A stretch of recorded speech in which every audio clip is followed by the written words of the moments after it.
Focus on Headline.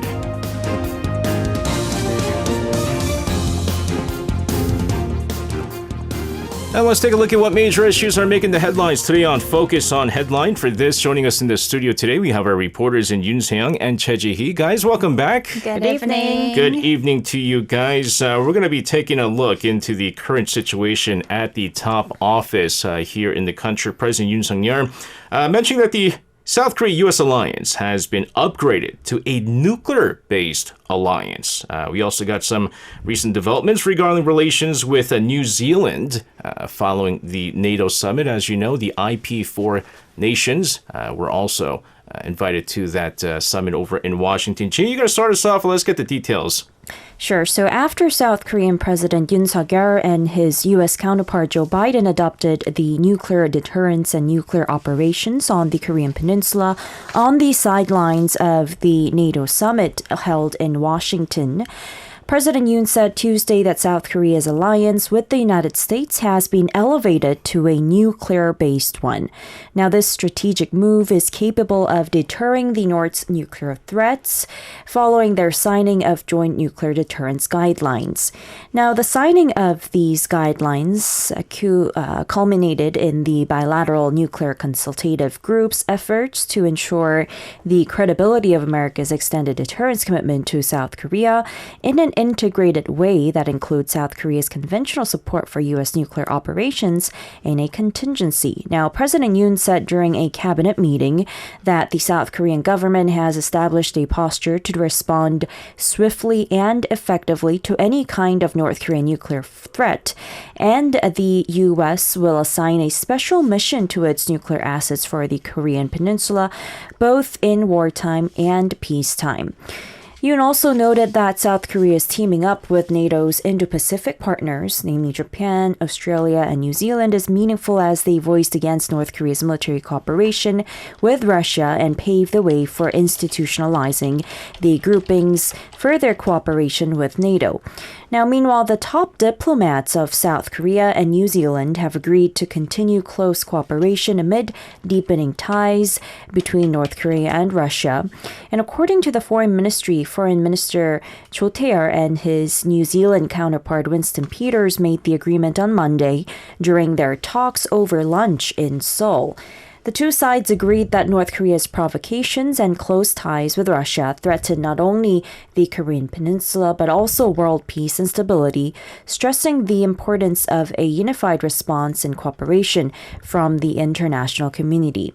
Now, Cho and Peters also noted the significance of a joint statement issued by the leaders of South Korea, Japan, Australia, and New Zealand, dubbed the IP4, stating that the new grouping mirrors a stronger security alignment going beyond the region with greater depth. Really is, following the NATO summit, we talked extensively about this new guideline set forth by the South Korean side and the U.S. side, and which ultimately now deploys strategic nuclear assets on the Korean Peninsula. This is now being regarded as really a response to the Comprehensive Strategic Partnership Pact that was signed by the leaders of North Korea and Russia during their summit over in Pyongyang, where probably the differences, depending on who you talk to, obviously which experts you talk to. We've had a chance to talk to Dr. Bong, the expert in North Korea, who says, despite that agreement put in place by North Korea and Russia, it's highly unlikely that Russia really is going to come to aid of North Korea, and this is the reason why North Korea continues to develop its nuclear weapons. Whereas for South Korea, we're finding more reasons now for us to not be able to have our own nuclear weapons, right? That was the big question, right? Whether or not South Korea should have its own nuclear weapons, given the fact that North Korea continues to threaten South Korea. But now that you might potentially, again, virtually have nuclear assets on the Korean Peninsula, that takes out all the questions away, right? And of course, U.S. doesn't really want South Korea to produce its own nuclear weapons, and it's almost impossible. Well, I wouldn't say impossible. It wouldn't be likely that South Korea will come out of the Non-Proliferation Treaty in the first place. So that's the other thing here. Let's move on here. The heavy rain forecast all throughout this week in the capital, so in many parts of the country as well. Many areas already hit by torrential rain or expected to be hit. They're on high alert right now. In response, President Yoon Suk Yeol holding a cabinet meeting on Tuesday, instructing relevant agencies to swiftly restore and support regions affected by heavy monsoonal rains. Saying, let's get more on this. Yes, as the monsoon season continues, damage from torrential rain is also increasing. And during a cabinet meeting held on Tuesday morning, President Yoon asked the Ministry of the Interior and Safety to mobilize all available personnel and equipment for recovery efforts. Previously, on Monday, President Yoon declared 5 areas as special disaster zones that include Yeongdong-gun County in Chungcheongbuk-do Province, Nonsan City and Seocheon-gun County in Chungcheongnam-do Province, Wanju County in Jeollabuk-do Province, and Ip-Anmyeon in Yeongyang-gun County, Gyeongsangbuk-do Province. He reiterated the need to promptly implement support measures for these special disaster zones, and the government selected these regions based on prior damage assessments. And areas designated as special disaster zones will receive national funding to cover a portion of the recovery costs, alleviating financial burdens on local governments. Additionally, residents in these areas will receive indirect benefits such as disaster relief funds and reductions in public utility fees. Unfortunately, as we have been seeing for the past several years now, we've seen some casualties, not to mention missing persons due to the heavy rains. Right. Last week's heavy rains resulted in the death of 5 people and 1 missing person in the Chungcheongbuk-do and Chungcheongnam-do regions. And President Yoon also mentioned this, offering condolences to the families of the deceased and extending sympathies to those affected. And this week, more rain is expected due to the ongoing monsoon front, and with climate change causing natural disasters and weather-related disasters beyond predictable levels, differentiated response capabilities are now necessary. And President Yoon emphasized in today's meeting the importance of fundamentally changing the disaster prevention and response paradigm by actively utilizing advanced scientific technologies.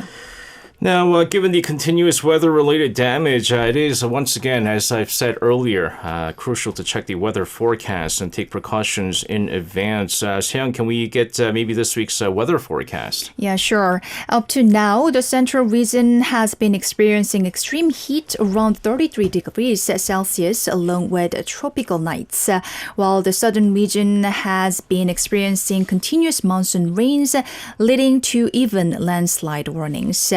But starting today, the stationary front will move north, reversing the weather patterns in the central and southern regions, requiring extra caution. And for your information, stationary front is formed when a cold front or warm front stops moving, and the areas where the stationary front lingers often experience cloudy weather and frequent rain.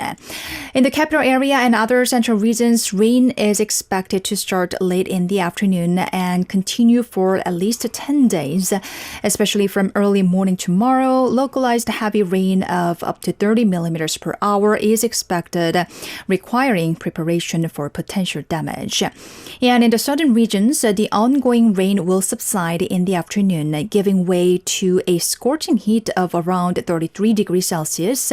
So residents in these areas should drink water frequently and avoid outdoor activities during the hottest part of the day to prevent heat-related illnesses. Yeah, the South Jeolla province area has been hit relatively hard throughout the monsoon season so far. If you look at what happened overnight, going into this morning, last night till this morning, 103.5 millimeters per hour. Per hour. Per hour, not total, per hour, hitting parts of the South Jeolla province.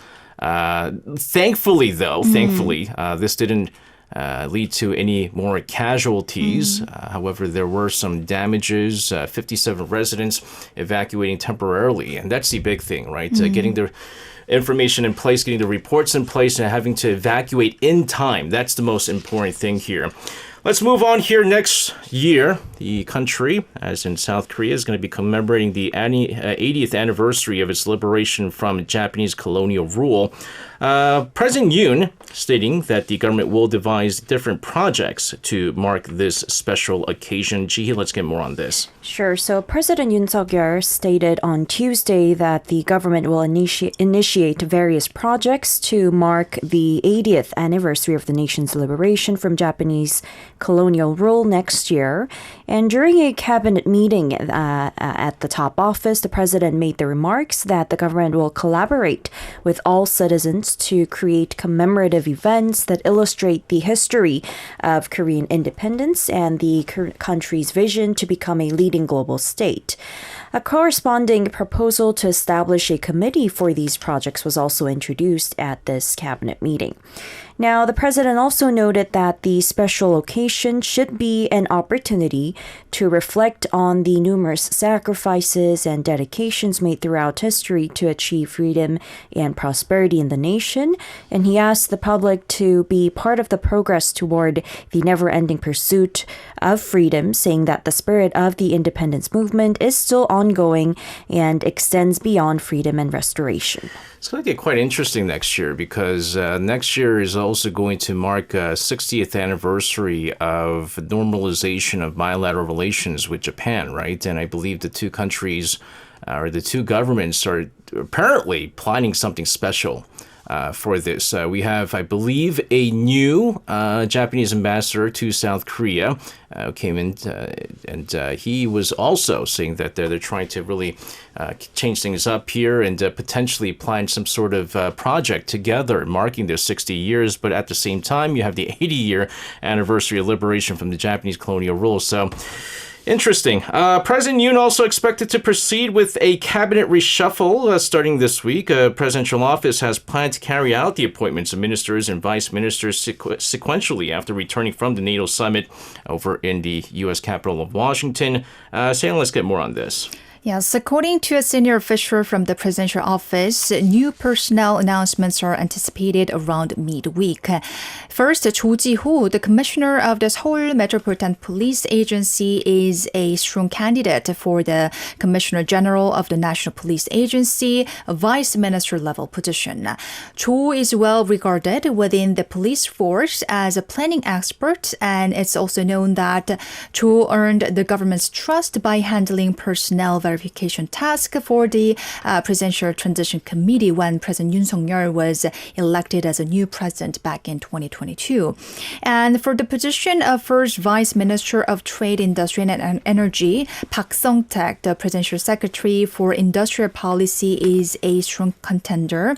And Kim Sung-seop, the Presidential Secretary for Small and Medium Enterprise Policy, is also considered a leading candidate for Vice Minister of SMEs and startups. Okay, so that's the vice ministerial positions, but you also have the verification process also going for the ministerial level positions. Right. Among those expected to be replaced are Lee Jong-ho, Minister of Science and ICT, and Lee Jong-sik, Minister of Employment and Labor, both of whom took office when the current administration first took office in 2022. And while several candidates have been mentioned as potential successors, no strong front-runner has yet emerged. And it is also reported that Minister of the Interior and Safety Lee Sang-min, who held his seat despite many incidents, is likely to retain his position for the time being, especially given the ongoing police personnel appointments and flood response efforts. And Minister of Health and Welfare Cho Kyu-hong and Minister of Education Lee Ju-ho, who are leading medical circle and medical education reforms respectively, are also expected to stay in their positions until the reforms are concluded.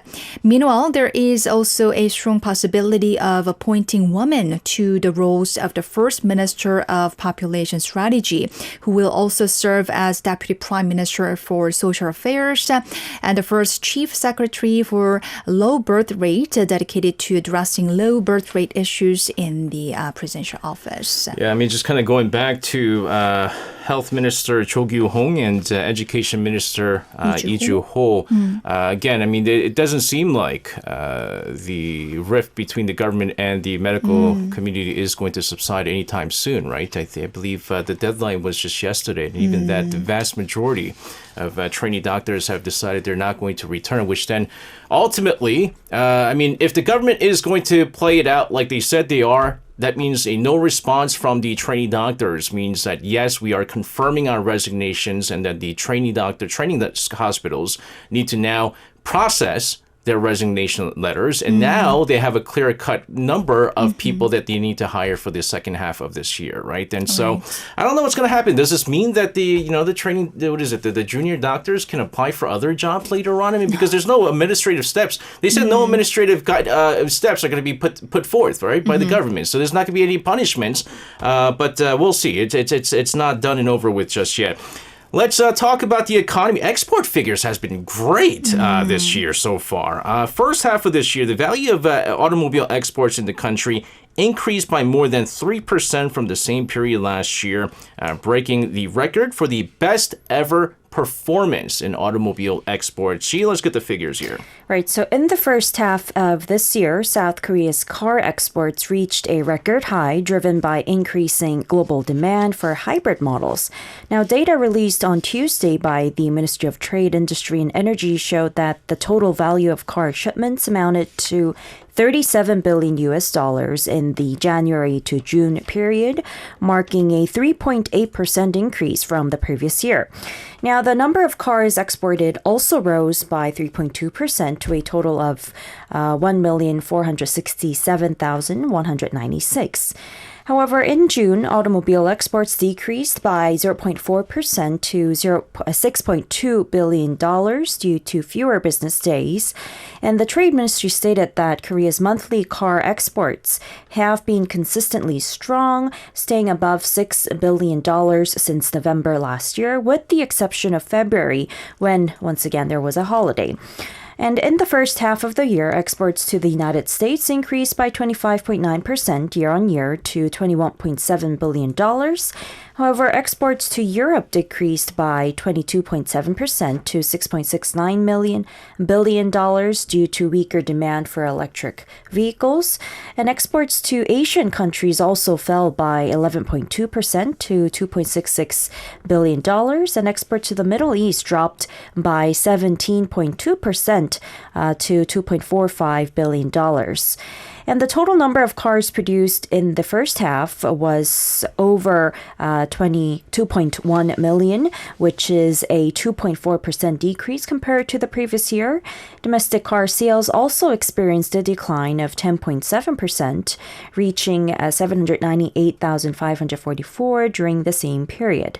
Now, the government has set a target to export vehicles and auto parts worth $100 billion for this year and has promised to provide continued support for exporters as well. Yeah, that $100 billion, that's actually them upping the export target, by the way. The target, I believe, or I think the prediction so far for this year's export figures is something like $700 billion. That's how much South Korea, the volume in which South Korea is going to be exporting by the end of this year. And they're actually upping the export targets by over $10 billion in 5 core items. And that includes actually the automobile sector as well, given the fact that, I mean, it's doing so well. Semiconductors, also, they're upping their target goal. Petroleum and chemical products, I believe they're also upping as well. Moving on here, more export figures. The export value of the information communication technology sector in the first half of this year was the second highest on record for the first half of any year. This information given by the Ministry of Science and ICT. Very fitting. Seyoung, let's get more on this. Yes, according to the data released on Monday, South Korea's ICT exports in the first half of the year increased by 28.2% compared to the same period last year, reaching $108.85 billion. And this figure ranks second only to the first half of 2022, which saw $122.46 billion in exports. And the main driver of this growth was the semiconductor sector, which benefited from the growth of the artificial artificial intelligence market and the recovery of the information technology device market. And the strong performance of the semiconductor industry has led to double-digit growth in ICT exports for 6 consecutive months this year. In particular, exports of memory and SSDs, that stands for solid-state drivers, stood out. Memory exports increased by 88.7% compared to the first half of last year, driven by rising fixed transaction prices and expanded exports of high-performance memory products like HBM, or high bandwidth memory, leading the overall export growth.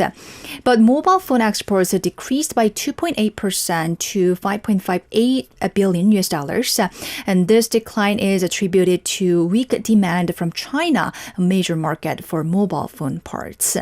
And while the export economy for ICT products is showing signs of recovery, the high interest rate trend continues, and it remains to be seen whether the growth in the semiconductor market and the favorable export and production trends will translate into a recovery in domestic demand as well. Man, it's kind of concerning with the mobile phone exports because I think it was at the start of this year when they showcased the first AI phones, right? I think they've upped it this time around. You know, Samsung recently had their Unpack event, and they call it, what do they call it? Samsung AI or the Galaxy AI or something like that. But the first generation of the AI phones had actually come out earlier this year, and that was a huge, it was supposed to give a huge boost to the mobile phone export. But apparently not so. Interesting stuff here, although we do see some very positive numbers when it comes to exports. Here's one industry that saw a decline. I don't know how I feel about this. South Korea's K-pop market, seeing a decline in export volumes of CDs, marking the first downturn in almost a decade?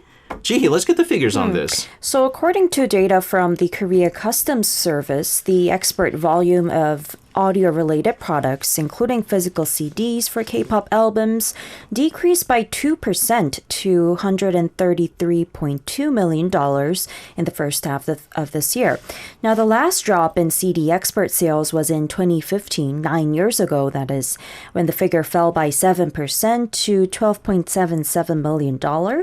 However, export volumes have been increasing each year since then, driven by the global popularity of Hallyu. Now, in terms of country, Japan spent the most on Korean CDs with $46.93 million, followed by United States with over $30 million, and China with $18.4 million. And Taiwan, Germany, Hong Kong, Canada, the Netherlands, Britain, and France rounded up the top 10 countries in export volume. Now, the total K-pop album sales from January to June, that's the first half of this year, decreased. Sales for the top 400 albums during this period fell by 14.39% to 47.6 million units. And there's been a decline in K-pop artists' album sales during the first week after release compared to their previous sales. So if we take a look at some of the groups, 17's sales fell from 5.09 to 2.97. That's a significant fall. BTS's RM sales dropped from 0.62 to 0.56 million. IVE's sales decreased from 1.61 million to 1.32 million. And also, aespa's recent first full-length album sold 1.15 million units. Although it was up from their prior EP sales of 1.13 million, it did not surpass the 1.7 million units sold of their third EP release last year. Man, this is despite the fact that this is their first full-length album. You know what's messed up about the K-pop album? I'm looking at it right now. So recently, I've gotten into like they break it down new into jeans. like different, like 10 different albums, and you have to buy them all. Yeah, so I only want, let's say, the new jeans How Sweet Standard, right? You get random. If you can't go to the shop yourself and pick it out, which I mean you can't find the ones that you want. I want Pamhanis. And the album itself cost only 13,000 won, but there's a separate category where if you want to specifically buy honeys, it's 36,900 won. So am I going to pay one for one album, but pay like 3 albums worth of it just to get this, or am I going to try my chances and try to get it with one shot? And how do other members feel if their albums cost lower than the other? What is just make one album? Actually, we have to be prepared. Our kids are growing up, and one day they will ask us to buy all of these albums. by the time they're old enough, not only the albums. By the time they're old enough, they're gonna have like glasses that play music videos for them, and we're gonna probably download everything from like the fingertips, from their fingertips and stuff yeah, like maybe, that. possibly. But I mean, they're coming up with new ways, right, to market this, and it's smart. But then, there's also the environmental issue over this. Let's move on here. According to multiple sources on Tuesday, the Korean National Oil Corporation, or KNOC, has recently selected the first exploration drilling site for the development of the deep sea gas fields in the East Sea. This is following the technical evaluations and expert verifications. I believe the first drilling could take place as soon as December, I believe. Sam, let's get more on this. Right. The first exploration drilling site for the deep sea gas field development has been designated as Blue Whale, or Daewanggorae in Korean. The Korean National Oil Corporation and the government have been managing these promising structures under marine life names like blue whales, squid, and potluck to maintain external security. And the KNOC has tentatively identified the location for the first drilling and is currently reviewing it. And once the final review is completed, they will formally request drilling approval from the Ministry of Trade, Industry and Energy. Previously, with advice from ActGeo, the KNOC discovered a total of 7 promising structures in the East Sea. And here, promising structures refer to geological formations likely to contain oil and gas. And among those, blue whales, selected as the first exploration drilling target, is estimated to have the largest reserves of oil and gas. And with the first candidate site now chosen, the government and the KNOC plan to commence drilling this December, like you said, investing 100 billion won, or $72.17 million over 4 months. And with the results of the first drilling anticipated in the first half of next year. But in a situation where the opposition party is criticizing a lack of information disclosure, if the first drilling does not yield significant results, it may become difficult to secure subsequent exploration funding from a parliament dominated by the opposition. Well, not only that, they're saying that because of the sheer size of the project being so massive that they might start, well, they already looked into whether or not they're going to be taking some overseas funding, right, investments. And I think the government is looking, they said there was like, what was it, like one or two, like a few companies that had shown interest in it, but there's no clear-cut companies that have come out saying like, listen, we'll invest this much. Because there are many different plots, right? They're picking, I believe what, was it ActGeo, right? ActGeo CEO, what he said was that they're just going to go with the less riskier area first. And hopefully it's like, one pick, one shot, and we'll be able to... That's blue whale. Yeah, and hopefully that happens. But we'll see. It's going to be quite an interesting project moving forward here. We're going to turn our focus to some updates on North Korea-related news. According to the South Korean spy agency, a North Korean diplomat who had been stationed over in Cuba defected to South Korea last year. Let's get more on this, Shihi. Sure. So the National Intelligence Service has confirmed a media report that Counselor Lee Il-gyu, a North Korean diplomat responsible for political affairs at the North Korean embassy in Cuba, defected with his wife and children in early November last year and has now settled in South Korea. Lee, a 52-year-old key expert on Cuba within the North Korean Ministry of Foreign Affairs, has served as the Cuban embassy's political counselor since April 2019, and his role included preventing the establishment of diplomatic relations between South Korea and Cuba. Now, Lee is the first North Korean diplomat known to have defected to South Korea since Ryu Hyun-woo arrived in Seoul in September 2019 after serving as an acting chief of North Korea's embassy in Kuwait. And in July 2019, Cho Song-gil, former North Korean acting ambassador to Italy, also came to South Korea. Now, Lee is also the highest-ranking North Korean diplomat to defect to South Korea since Tae Yong-ho, the former minister at the North Korean embassy in the United Kingdom, who defected in 2016. Now, in a recent interview with one of the local media outlets, Lee mentioned that every North Korean thinks at least once about living in South Korea, and disillusionment with the North Korean regime and a bleak future led him to consider defection. And despite his elite status and accolades from Kim Jong-un, Lee stated that, in fact, North Koreans yearn for reunification even more than South Koreans, and that everyone believes that reunification is the only way for their children to have a better future. Now, in 2023, South Korea saw the number of North Korean defectors arriving in the South reach 196, which is a nearly threefold jump from the previous year amid a rise in defections by North Korean diplomats and trade officials, according to government data. And an official at the Unification Ministry in charge of Inter-Korean affairs said the number of such defectors with elite backgrounds was around 10 last year, which is also the highest since 2017.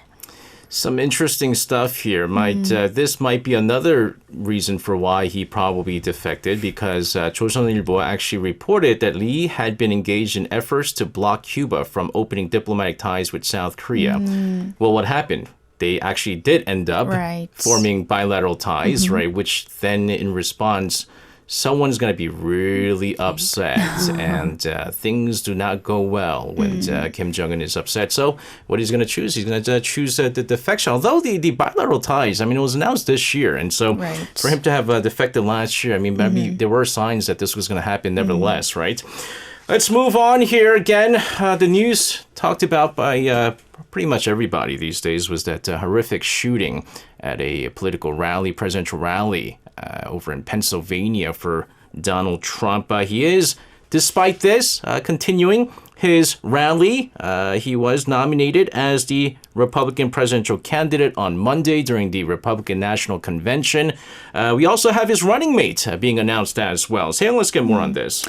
Yes, former President Donald Trump was confirmed as the party's presidential candidate on Monday at the delegate roll call vote held on the first day of the convention in Milwaukee, receiving a majority of votes from the 2,400 delegates. And this marks the third time Trump has officially run for president following his campaigns in 2016 and 2020. And the event took place just 2 days after Trump was injured in a shooting during his campaign. And there he made his first public appearance after the assassination attempt with gauze on his ear and responded to the crowd's cheers with his signature fist pump, once again emphasizing his resilient image. And Trump is scheduled to deliver his acceptance speech for the presidential candidacy on the final day of the convention, that is Thursday, where he will outline his vision for the next administration. Yeah, you also have to give it to President Biden for his Oval Office speech, right? It was addressed to the nation, really downplaying any... He said for the time being, let's kind of, settle any political differences here. This is about, the life of a person. And an interesting speech from Biden. A Florida judge appointed by Donald Trump on Monday dismissed one of the criminal cases against him concerning charges he mishandled top secret documents. Now, this decision is set to be appealed by the prosecution. Gee, let's get more on this. Sure. Judge Aileen Cannon has dismissed the U.S. Justice Department's case involving classified documents against Donald Trump. And this is a big win for the former president, especially coming just days after a failed assassination attempt. Now, Judge Cannon ruled that Special Counsel Jack Smith, who brought the charges, was unlawfully appointed, so the case should be thrown out. Now, this recent dismissal removes a significant legal threat against Trump, who still faces other criminal cases. Now, the court decision adds to Trump's momentum as the Republican National Convention begins, where he's become the party's official nominee to run against President Joe Biden after surviving that recent assassination attempt.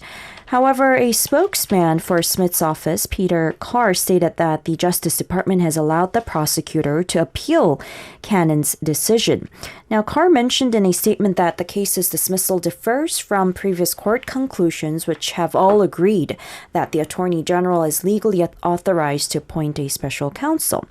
Now, numerous classified files were discovered previously at Mr. Trump's Mar-a-Lago resort in Florida after he left the White House in 2021, and the former president was facing multiple felony counts over alleged mishandling of these classified documents. It's going to get interesting this election because after what happened over the weekend, I mean, the consensus is Trump has pretty much sealed the victory.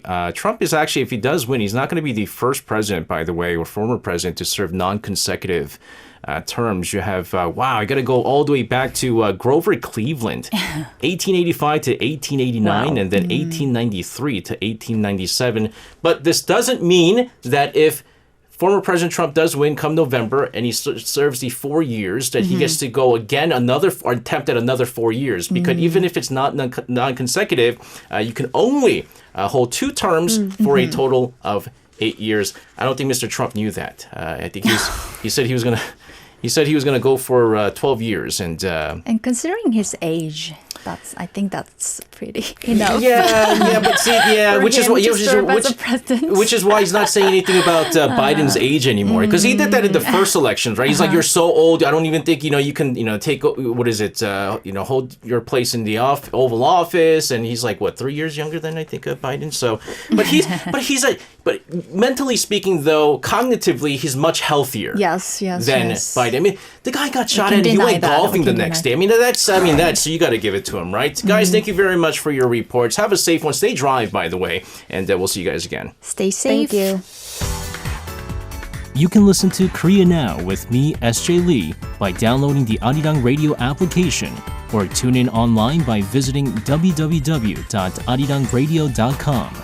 So make sure you tune in Mondays through Fridays, 6 p.m. to 8 p.m. Korea time.